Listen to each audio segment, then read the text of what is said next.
Annyeonghaseyo, ladies and gentlemen, this is Austin here with game number 3 of Puma versus MC, and you heard that introduction phrase right. That is a formal welcome in Korean. I mean, of course, I used Google Translate, and it was a brief 5-second memorization, so please do forgive me if I did not pronounce it correctly. That is, of course, to honor our two Korean players here in this IEM World Final Game 3. Our series is currently tied at 1-1 between these two fantastic players. Both games, the two games truly were not really drastically in one player's favor. They could have gone either way, but so in that regard, both games so far have been very close. I kind of overcomplicated something so simple. In the first game, MC came out on top because Puma tried to fake a proxy barracks, and he ended up having to sacrifice so many SCVs at his natural to hold it off, and that around 20 SCVs in just one engage, and that set him back so far in the game. He ended up losing. But in game 2 was able to redeem himself, making effective use of drops and just SCVs once more. In the heat of the battle, he used his factory to absorb some damage. He used some SCVs to absorb damage. So it was an all-in defense, as I did say in that game. And now we have game 3, and this series is truly up in the air. Winner gets 35 grand, so let's see who wants it more. I was thinking of that today. Imagine how crazy it would be to be one of these players right now. What is going through your mind? For us, for the majority of you viewers, it's just a leisurely hobby. It's a fun game to play, and it's enjoyable to win. But when $20,000 difference between the winner and loser of this game. $20,000. That is so much. And if you think of it that way, if you lose this tournament and you don't win any others for the rest of the season, and you don't have too many sponsorships, that could be the difference between just breaking even on expenses and having a more successful year. So it means a lot to both these players, and it means a lot to me to see how this goes down, and I'm sure it does to you. We have that traditional gateway with the Asim and Saib core from MC, and Puma now opting for his orbital command. He does have the barracks, so another traditional wall. Puma is kind of settling down. No more of this proxy barrack stuff. And MC is going to see this, most likely pull out or try to do some scout damage. Nope, he's not a fan of that, I guess. I'm not personally. I just find it annoying when people start harassing my buildings with their scout and just moving around, blocking everything. I mean, I guess it is useful in high-level play.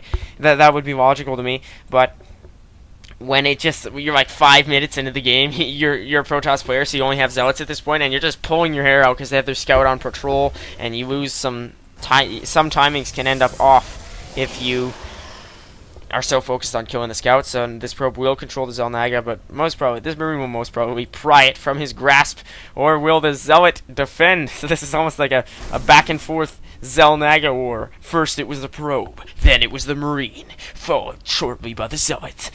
And then we slowly progress up the ladder of units that control the Zelnaga until we're up at like Ultras and against battle cruisers or something, even though the battle cruiser would obviously win that. You get the gist of what I'm saying.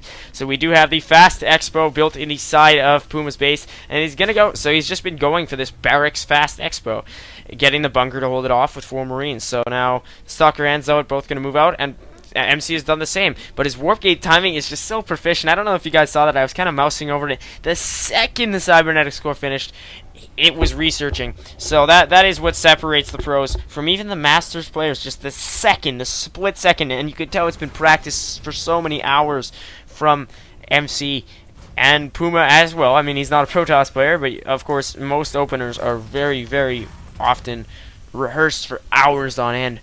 Of course, because a successful opener will be the difference between 15 grand and 35 grand in this World Championship. Of course, both these players fantastic, but I'm sure you see what I mean. We have 2 more racks on the way from Puma. He's got this SCV on patrol, nervously hoping no forces come to besiege the bunker. And there has always been this 2-stalker pressure from MC. He always tests the waters of the natural just to be sure there's a bunker there, and very nicely placed bunker that will allow some siege tanks to fit in very nicely should Puma decide to invest in them, as he did in game 2, and they played they played an important role because the SCVs ran in to deal some damage, and then the siege tanks just pounded the Protoss forces. And now this Stalker is going to be pulled back. Is he going to lose it? No. MC just losing 3 permanent health, so he's going to go for an Expo of his own. He's done that in almost every game upon scouting the Fast Expo from Puma, because if you're against a Terran player and he's gone for the bunker wall at his natural, you should not have too much trouble getting a natural of your own. So we have Stimpaks from Puma, and now a Robo and 2 more gateways coming from MC. So that's a nice 3-gate timing, I guess. These 2 gateways just marginally landing after Warp Gate attack finishes. So now these Marines going to move in to pick off the 2 Stalkers. Let's see how Puma can micro. If he can pick both of these off, that would just be just a minor battle one. As they say in hockey, which I just recently finished playing, it's all the small battles that matter. The small battles in the corner that decide the war and decide the game. So Puma lost a Marine of his own, but a Marine is not a fair trade for a Stalker. So he could have possibly saved that poor lad, but I'm not going to criticize him. He still picked off one of the Stalkers. Now going to pull his forces back as MC's Stalker here, just as if in like one of the campfire tales, just rushing back.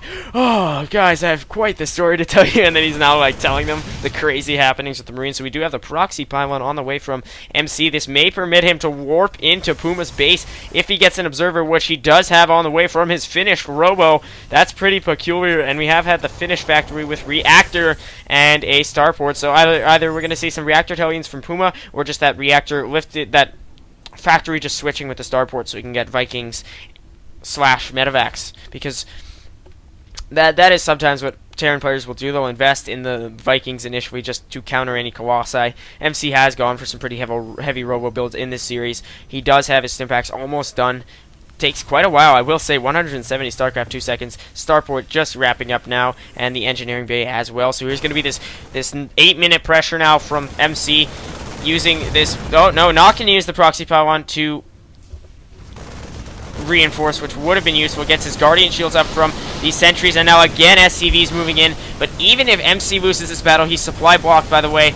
Even if MC loses this battle, he still picked off a couple of SCVs and did not lose too many units of his own. This sentry losing a lot of health, but now the factory going to move out, landing here, probably just going to serve as a nice wall piece. The observer seeing everything. So the Protoss force is just hovering on the edge of war. That proxy pylon was taken out, so a nice kill there for Puma. He has combat shields as well and weapons level 1. No upgrade facilities from MC, but we have seen him go for the forges after his Robo Bay, so I suppose he wants to go for the Colossi extended thermal lance. Now there is the scan to pick off that observer. I don't know if Puma is just guessing here, if we saw the faded outline of the observer. I guess you could say that's somewhat unfair, allowing the faded outline to be seen, but I mean, you have to give the Terran player something against an observer, and you have to, if they're watching carefully, they'll be rewarded. And we do have the forge here after the Robo Bay from MC. So as I'm very critical of players' upgrade timings, but I'm not going to be here. I'm not going to be critical of MC's because he is investing in some nice tech. Of course, the Robo Bay, which permits the Colossi, and extended thermal lance, both of which he's getting right now, and then. So it is fine if he gets the forge after that, because he's going to have powerful units, and then he will upgrade them instead of having tier 1 units that are upgraded. So I would argue that the higher tier units, not upgraded, are more powerful than lower tier upgraded. Unless, of course, it's like 200 Marines against 2 Colossi, but I'm sure I'm clear in what I'm saying. Concussive shells here for Puma's Marauder. So he's always gone for that fast Marine, sometimes Siege Tank, and then heavy Marauder play, but there will be a drop on the way, and he does have one on the side here, one medevac, so he's going to have this dual-prong drop moving in the second medevac, but Stalker's right there to see it. Nicely played by MC, carefully monitoring both sides of his base. In one game, game 1, I believe it was, yes, I neglected to see a drop from Puma. I was too focused on the game and on my minimap, so I did not notice the one dropship up here, the one medevac, and failed to see that little engage. And then afterwards, when I saw the workers killed tab, I was like, wait a minute, I must have missed something. It's tough when a Terran player is dropping as a commentator. It is so tough to keep up with. So now we have charge for MC and armor level 1, so he is investing in that armor upgrade, but has a second forge on the way, so probably going to get some weapons out of that with the Twilight Council. That just permits him to get level 2 and 3 upgrades. He's going to move in again with his drop force. Stalkers are there though, so this should not be an issue. Puma sees that, and the medevac chickens out at the last possible second. And here are all these Marines stimming up, but then chickening out themselves. The observer going to see all of this, though. So we do have a Viking and a Ghost Academy here from Puma with a couple more racks. So he's going to opt for Ghosts and potentially Nukes. Very, very interesting. He has armor level 1 on the way as well. So, wow, the production tab heating up here. And he has a Viking of his own with his factory just floating about looking for damage to absorb. He is getting his third. Puma MC doing no such thing with 2 more medevacs here joining the one that was that chickened out before. Both players very close in population, but I don't think this Stalker Force is going to be able to do too much to the 3 medevacs, maybe 1, but not 3. And as I mentioned, that ground weapons level 1 on the way, and armor level 2. So some nice upgrades. MC now actually going to be ahead of his opponent, I believe, at the end of the next upgrade cycle. Puma has 1-0, and MC's he has 1-0, well 0-1, but well, I guess it counts as 1-0. I like to say 0-1. I always like to say it in the format of weapon, shields, armor. But MC does have that 1 armor, but soon he's going to have 1 weapons, 2 armor, so he's going to suddenly jump ahead of his opponent who only has 1 armor. Just a minor little upgrade observation, but important nonetheless. That could shift the balance of battles. That third getting a PF from Puma, and he's investing in a couple more Vikings, which should counter these Colossi. But there is a Templar Archives that just finished up for our Protoss player, so he's going to have that Protoss Death Ball with Archons, Colossi, Stalkers, Sentry, Zealots. No Immortals, though, as his opponent has not invested in any mech. So that is really a bio kick-ass build, I will say. If you're a Protoss player and you have that kind of a Death Ball, Bio had better watch out, because now there's the drop force, though, so Bio, I don't know if Bio's going to be able to watch out. If Puma's able to take out MC's base, he could cut off the Death Ball production facilities. MC now forced to move in, so again, the drops proving so very effective, and Puma's Marine Force going to do so much damage against the Protoss player. In a base trade, he would just not really be in the best standing, even though he has a higher economy. So many SCVs running in here, and Marines holding off, though. The Vikings going to pick off Colossi. So again, Puma just uses drops to shift the balance of the war, and MC GG's. There's game number 3 for you, ladies and gentlemen. I'm actually somewhat disappointed. Not that I wanted MC to win, but just with the same redundant result, Puma just drops so well, anticipating the death ball push, and boom, there's the GG. Ever efficient from our Korean Terran player. You could just tell he knew what he was doing. He knew the one dropship, the one medevac wouldn't work, but figured MC would bring the Stalkers to push. So that's not only is he managing such a high APM, on the side he is also anticipating all of these strategic moves and winning the game, even if in direct combat he may have lost. And of course using those SCVs again to tie up the Protoss forces, and then getting his Vikings in there to deal damage to the Colossi. And that has been the GG. See you guys in game 4. Hope you enjoyed this cast. Austin signing off.